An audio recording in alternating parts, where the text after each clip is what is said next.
Want to start using the favorited live streaming app, but not sure how? I'm Jessica, and in this video, I'll show you how to download and install Favorited.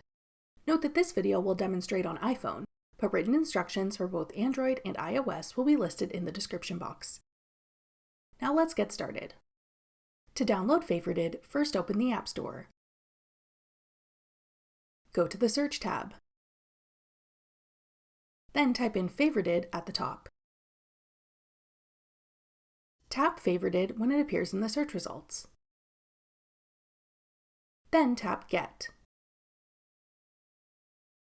If prompted, use Touch ID, Face ID, or enter your password to confirm that you want to download the app.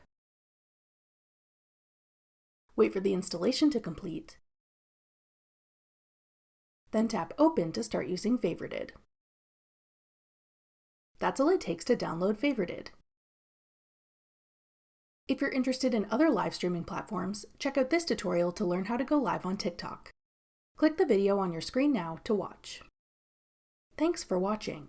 If you found this video helpful, we'd love it if you'd hit the thumbs up button below and subscribe to our channel. We put out great new tech tutorials like this one every day.